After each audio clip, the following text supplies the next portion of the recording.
Selamat siang. Selamat siang semuanya.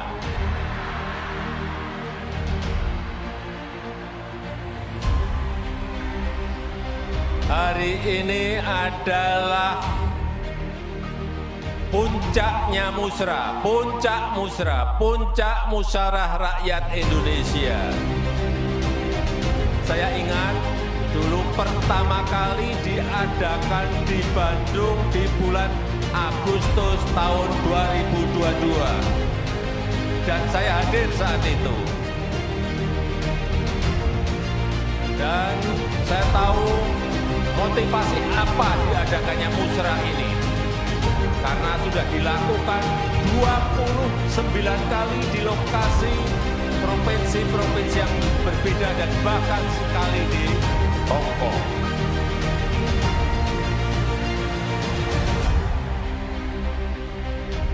Saya sangat mengapresiasi, saya sangat menghargai upaya ini. Saya tahu saudara-saudara semuanya ingin merawat demokrasi di akar rumput. Kita ini ingin merawat demokrasi di akar rumput. Bukan di elit, tapi di akar rumput.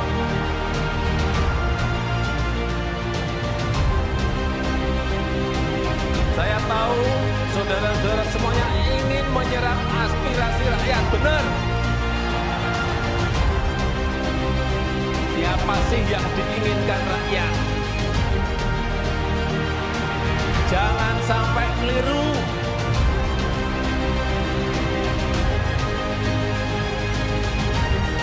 Dan saya tahu saudara-saudara ingin mencari, ingin menemukan capres dan cawapres yang benar dan tepat.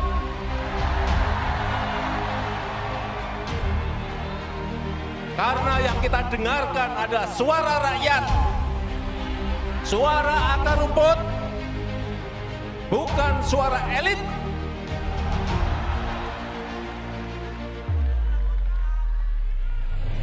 Kenapa ini dilakukan? Kenapa musrah ini dilakukan?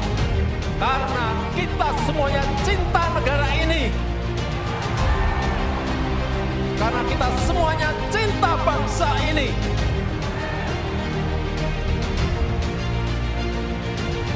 Jadi kalau capek-capek 29 kali dari provinsi ini pindah ke provinsi ini, pindah ke provinsi ini, pindah ke provinsi ini, pindah ke provinsi ini, ke Hong Kong. Kenapa capek-capek? Ya karena tadi. Benar. Oleh sebab itu sekali lagi saya sangat menghargai, saya sangat mengapresiasi kegiatan musrah yang dilakukan oleh para relawan Jokowi ini. Saya kembali menengok ke sana.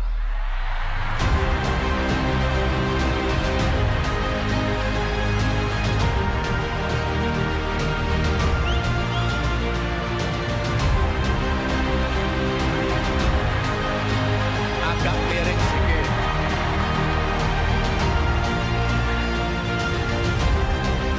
Bapak, Ibu, dan saudara-saudara sekalian yang saya hormati, negara ini adalah negara besar.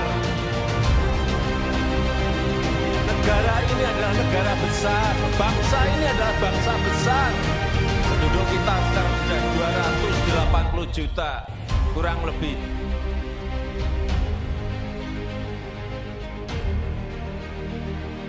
Ini negara besar, ini bangsa besar.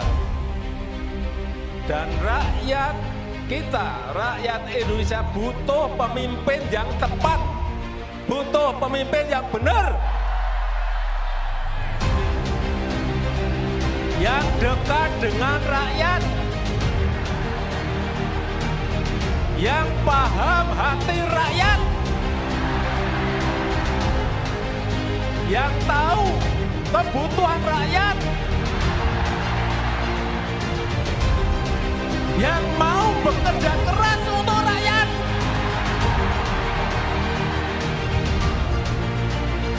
Itu yang dibutuhkan. Dan pemberani, yang berani, pemberani demi rakyat.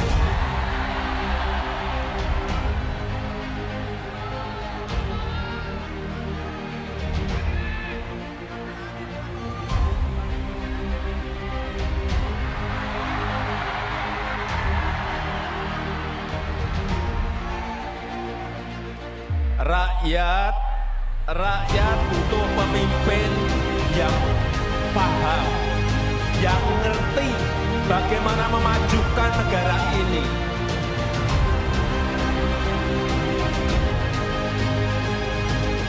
Karena pemimpin itu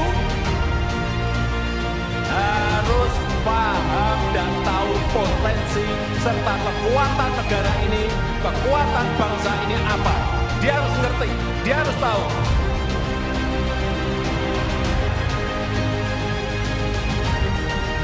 Dan pemimpin itu harus tahu dan paham bagaimana memajukan negara ini, dari sisi mana. Dan mampu memanfaatkan peluang yang ada. Bukan rutinitas, bukan rutinitas. Bukan hanya duduk di istana dan rutinitas. Bukan hanya duduk di istana dan tanda tangan, bukan itu. Dia harus tahu bagaimana membangun sebuah strategi negara, strategi ekonomi, strategi politik yang harus ada semuanya. Karena kita berhadapan dengan negara-negara lain, karena kita bersaing dengan negara-negara lain, kita berkompetisi dengan negara-negara lain.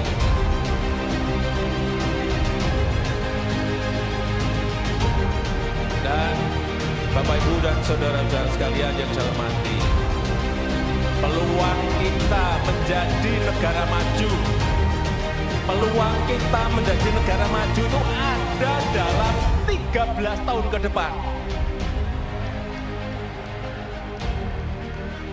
Ini disampaikan oleh para pakar dalam negeri maupun luar. Kesempatan kita itu hanya ada di 13 tahun ke depan ini. Karena bonus demografi kita akan muncul di tahun 30-an. Dan dalam sejarah peradaban negara-negara yang saya lihat, memang kesempatannya hanya sekali. Kesempatannya hanya sekali dalam sejarah sebuah peradaban bangsa. Begitu kita keliru memilih pemimpin yang tepat untuk 13 tahun ke depan, hilanglah kesempatan untuk menjadi negara maju. Hati-hati mengenai ini. Hati-hati.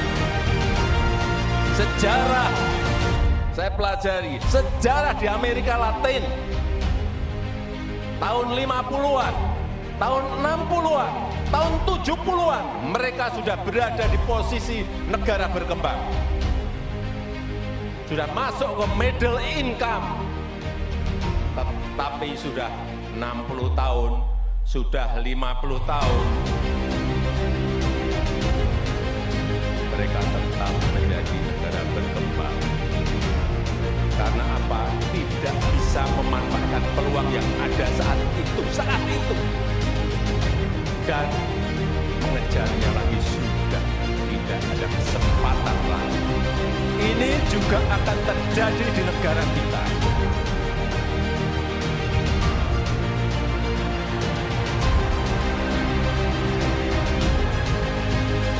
Begitu kita tidak bisa memanfaatkan waktu 13 tahun ini, ada yang namanya bonus demografi, dan kita tidak bisa memanfaatkan.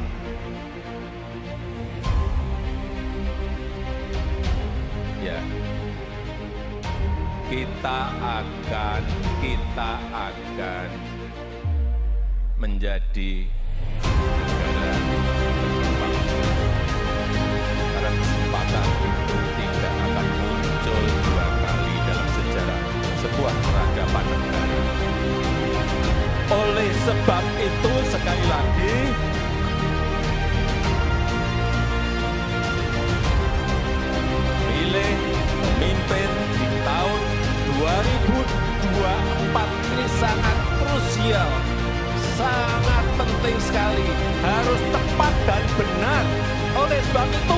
bolak-balik menyampaikan. Bolak-balik saya menyampaikan, jangan gerusa-gerusu. Jangan tergesa-gesa. Karena begitu keliru, kita tidak bisa minta kembali lagi. Nggak bisa. Sekali lagi, dan sekarang kita tahu keadaan dunia, ketidakpastian global, sampai diperkirakan sampai 5-10 tahun yang akan datang, itu akan masih terjadi. Sehingga sekali lagi, nakodanya itu harus nakoda yang pemberani, berani mengambil risiko untuk kepentingan negara ini, untuk kepentingan bangsa ini.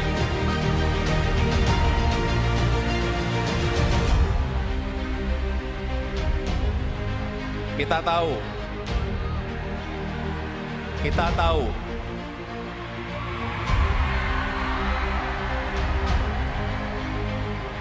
kita tahu,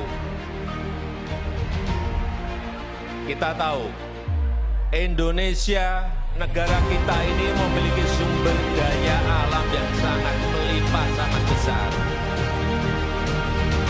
Bukan hanya urusan tambang, bukan hanya bahan-bahan mineral, tambang, bukan. Produk sumber daya alam laut sangat melimpah. Komoditas pertanian, komoditas perkebunan juga semuanya melimpah. Tetapi bertahun-tahun selalu kita ekspor dalam bentuk bahan mentah. Ini kekeliruan yang tidak boleh kita ulang lagi.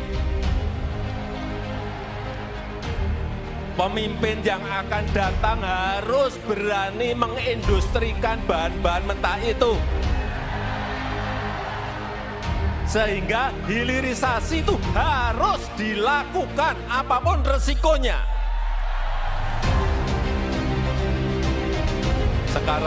Sekarang kita baru digugat oleh Uni Eropa. Urusan baru satu urusan saja.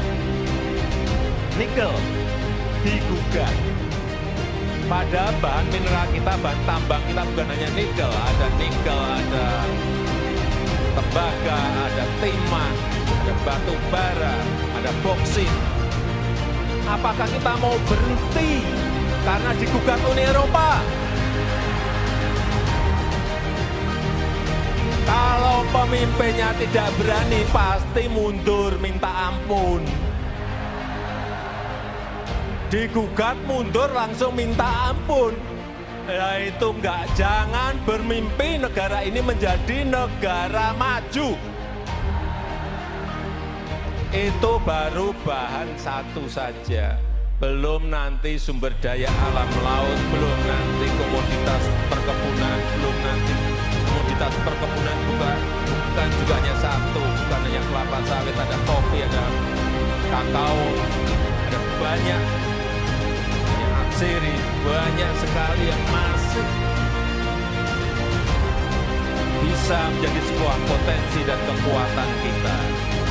Dan yang kita harapkan adalah semua nilai tambah itu ada di dalam negeri. Kalau bangsa kita, kalau kita belum bisa mengolah sendiri, mengindustrikan belum bisa, ya cari partner dari luar, nggak apa-apa. Negara itu yang paling penting, negara itu bisa mendapat pajak dari situ. Negara bisa mendapatkan PPH, mendapatkan PPN dari ekspor, biaya ekspor, dari PNBP penerimaan negara bukan pajak, bisa mendapatkan dari situ. Kalau mentahan kita hanya dapat apa? Dan yang paling penting satu, bisa membuka lapangan kerja yang seluas-luasnya untuk negara ini. Tapi kalau digugat nggak berani, Kalau digugat melempem, ya nggak akan sampai kita menjadi negara maju. Jangan sekali, saya nanti akan titip pada pemimpin berikut. Jangan takut digugat oleh negara manapun.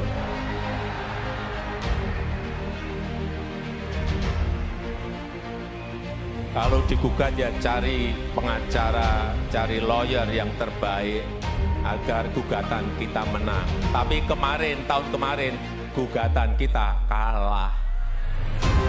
Kalah pun juga saya sampaikan kepada para menteri, tidak boleh mundur. Naik banding, saya minta naik banding, udah naik banding. Sambil industrinya diselesaikan. Begitu nanti gugatannya rampung, industrinya sudah rampung. Artinya sudah bisa mengolah bahan mentah menjadi bahan jadi. Itu yang namanya strategi negara ya seperti itu, bukan rutinitas. Belok lagi.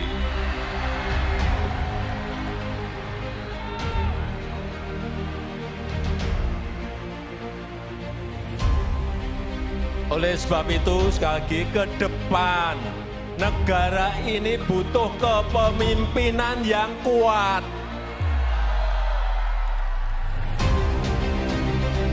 Oleh sebab itu, ke depan negara ini butuh kepemimpinan yang kuat. Dan mampu menghadapi ketidakpastian dunia, mampu menghadapi ketidakpastian global. Setuju? Kita butuh kepemimpinan yang kuat, setuju? Itu yang baru saya usahakan. Oleh sebab itu, kepemimpinan yang kuat itu dibutuhkan. Yang memiliki komitmen yang kuat untuk anti korupsi. Yang memiliki komitmen yang kuat untuk merawat demokrasi. Penting. Jangan nanti ada yang mau musrah dilarang.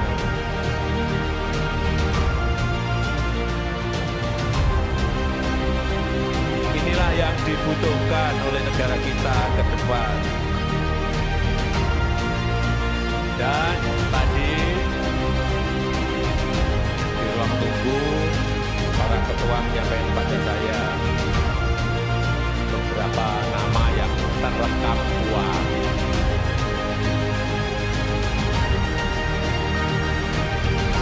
Saya sudah mendengar, tapi saya ingin resmi. Tadi yang disampaikan oleh Pak Panel Barus itu resmi.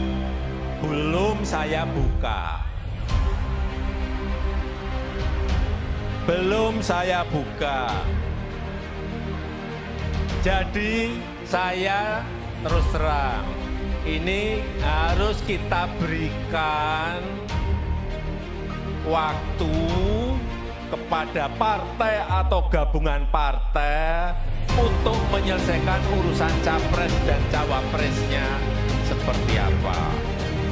Kemudian dari yang disampaikan oleh tadi Pak Panel Barus, saya akan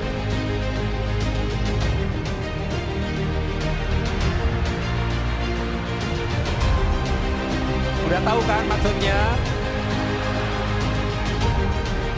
Karena menurut konstitusi itu yang bisa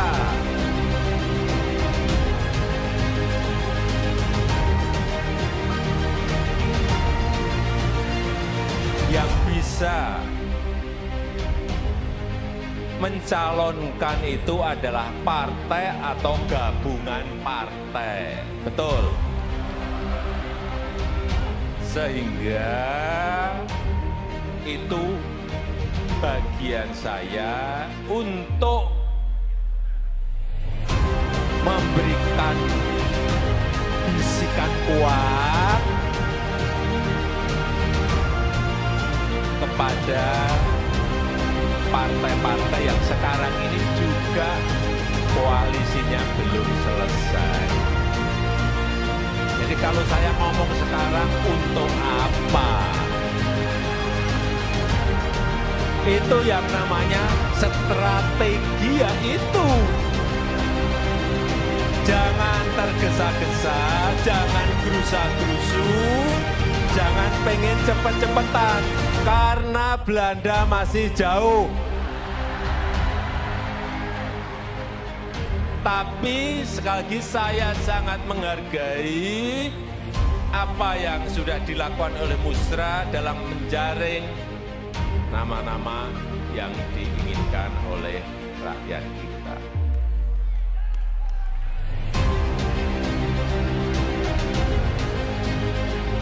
Terakhir, saya sangat bangga bahwa seluruh relawan, saudara-saudara semuanya masih solid dan kompak.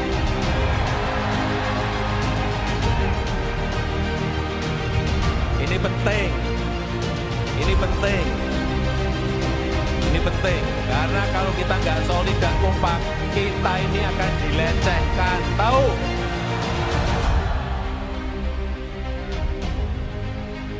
Mau dilecehkan? Mau dilecehkan? Kalau kita kompak dan solid, kita akan diperhitungkan.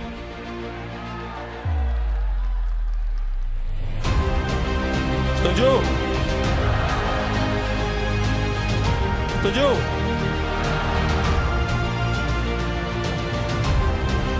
Nanti pada saatnya, pada waktu yang tepat, saudara-saudara semuanya akan saya bisikin satu persatu, tak berapa juta. Nah, bisikin satu-satu nanti. Ya, saya rasa itu yang ingin saya sampaikan. Terima kasih, selamat siang. Wassalamualaikum warahmatullahi wabarakatuh. Merdeka! Terima kasih.